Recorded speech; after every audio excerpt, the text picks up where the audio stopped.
Yes, Towers of Abyss actually has an event, except this Halloween event will most likely be permanent because this building is going to take a while. But Linkmaster, it's not Halloween! The reason it's not Halloween and I'm already working on the event with like fire and mostly fire is because of time. In Duke's Towers of Hell they have like a whole building team working on events, and Roblox Studio is more convenient for them as the builders don't need the owner to be online to build. Yeah, I wish I was good at Roblox Studio building. And I also wouldn't have the motivation to push out an event so quickly anyways, while also working on a video about it at that time. Now what to say? I just need something to make this intro original. Or maybe I don't need to do that. I mean, like, it's basically just to grow this small little channel that only gets 1,000 views per video. Ignore the fact that this is the original part of the video, so yeah, making videos is fun. Anyways, me and Fire had a mild debate, or you could call it a conversation, on whether the Halloween event should be based around a graveyard or a pumpkin patch. We did both, and this video will start off with me and Fire building the lobby. Then I'll go from there.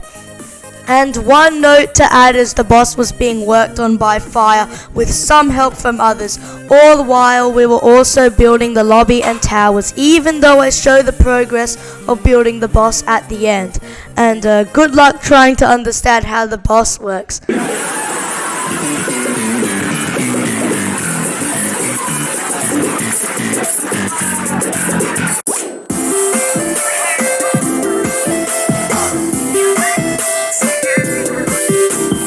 So first up, me and Fire just started building some terrain for the lobby. We weren't really sure what the lobby was going to look like, even though we knew it was going to be a pumpkin patch or graveyard. So we just started building some terrain. And this terrain that I'm still working on right now is actually pretty nice looking and pretty varied, and it looks pretty cool.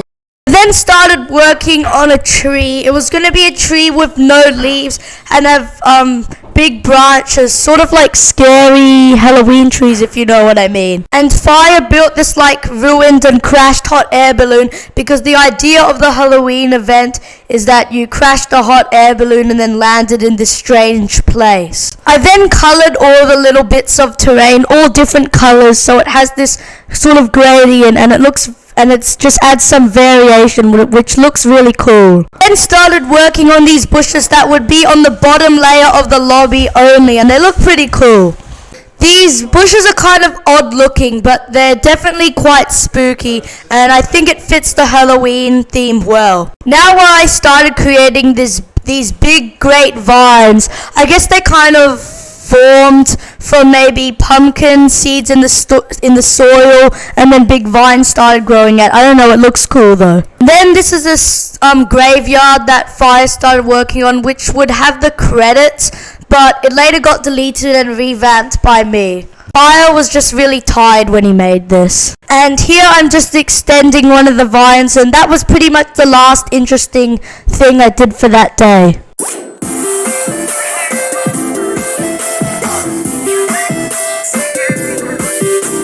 The first thing I did on day 2 was completely delete the graveyard and make a new one, and this one would look much better. This graveyard I sort of built in a style that I've never really built before, and Fire was also working on a giant statue of me for the graveyard. I then made lots of graves for the people who helped on the lobby, and it just had sort of dumb messages that didn't really make any sense. I made like this path or trail just to fill in some space. I don't really know what it is. I then copied and pasted that one tree from before all around the place, and me and Dear Christo just started making changes to each tree, continuing to just fill in space. And I was basically just adding the final touches to the lobby, and Fire also rickrolled me, which was pretty cool.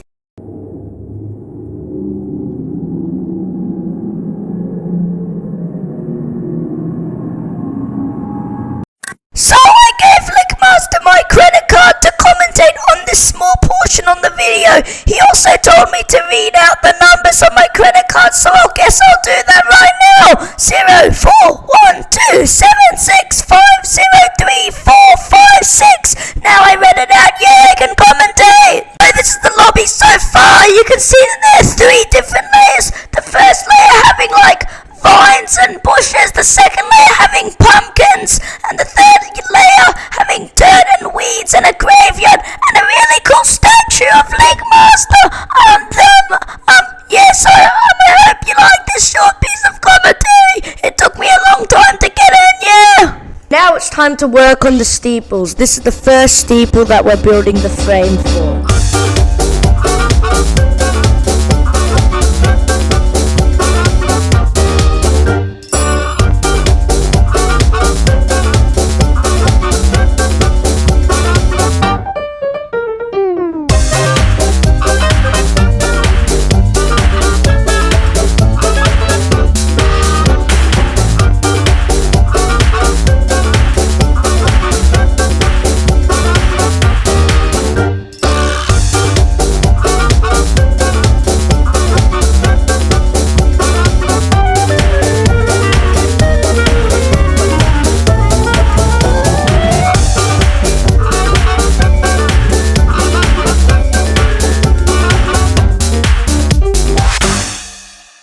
So that was Steeple of Treats and Terrain, and it's most likely going to be a low hard steeple built by me, Kingslayer, and MLG Gamer Tweet. So let's hope it turns out good.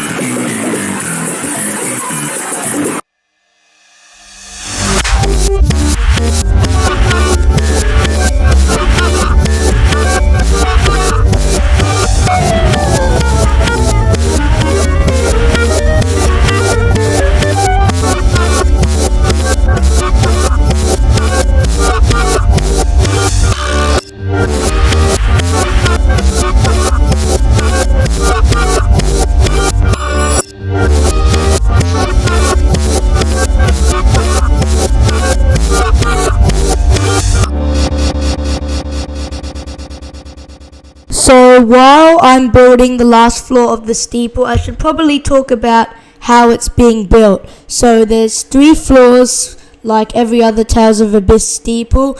The first floor is made by me, the second floor is made by Kingslayer, and the third floor is made by me and MLG Gamer Tweet. And on the first 2 floors, you just have to get a button which basically just unlocks the 3rd floor, and that's basically all that's it to the tower. I'm not sure that it's the best tower. It definitely needs more improvement, but I think it's still pretty cool. I'm going to go back to the Spooky Steeple Finder 3000 and reveal the next steeple. If you haven't noticed, there's actually 4 steeples going to be revealed yet.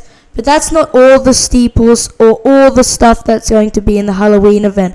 And the next steeple after Steeple of Treats and Terrain is Steeple of Candy Hunting. Steeple of Candy Hunting, a very confusing steeple that takes up a lot of parts, but I can assure you it is a masterpiece. The whole steeple is like this land that you can venture through, and there's objectives and rewards with one goal: finding lots of candy.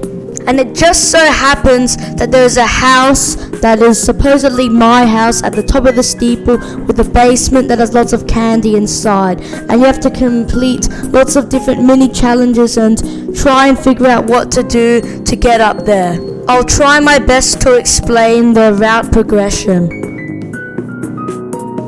First, you have to go to an acorn forest and collect 4 acorns. If you go to Spider's witch house and give Spider 4 acorns, he'll give you a key in return, and that key will unlock some more gameplay. Floor 2 starts off with Dio Cristo's house. Dio Cristo's house has probably the biggest challenge in the entire steeple, saying you need to find all of his lost tower pieces for his mini models that are scattered around the map. And in return, he'll give you scissors. Go around the back and you'll find a graveyard with various graves and an axe that might be useful.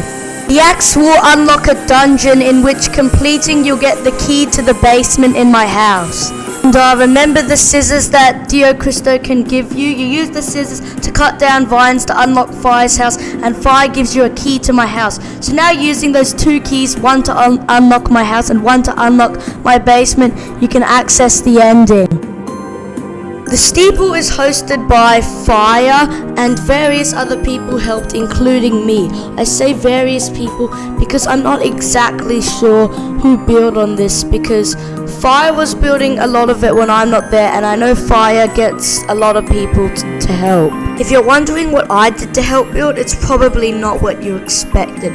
The route progression was just extremely confusing, and there were lots of ideas just mashed together, and it didn't really make sense. So me and Spider brought all those ideas together, made the route progression less confusing, and added more ideas. But one thing I had to build was my house at the top of the steeple and the basement to that house.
So for the next 2 steeples, I don't really have any building footage because I didn't really do any main building, mostly just fixing up stuff and helping out. So I'm just going to be showcasing them and explaining it, which brings me to the first one out of the 2 that I don't have much footage for, Steeple of Mysterious Fortress. So this steeple, inspired by Citadel of Inferno's End, was made by Windy_Dreams, and it's a pretty cool steeple.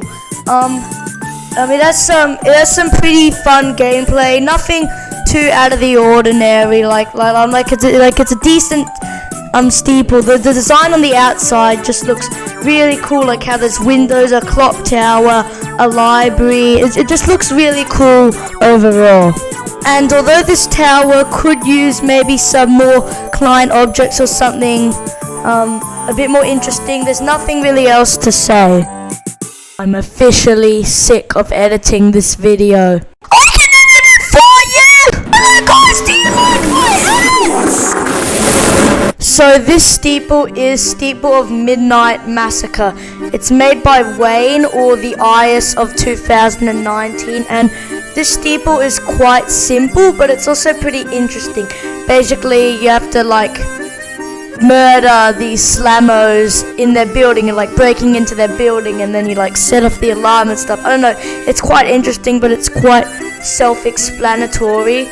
One cool thing about it is at the end you have to decide whether to annihilate the slammos or save the slammos. It was originally only one choice, but I said that there should be a second choice so it's more interesting. So yeah, there's 2 endings.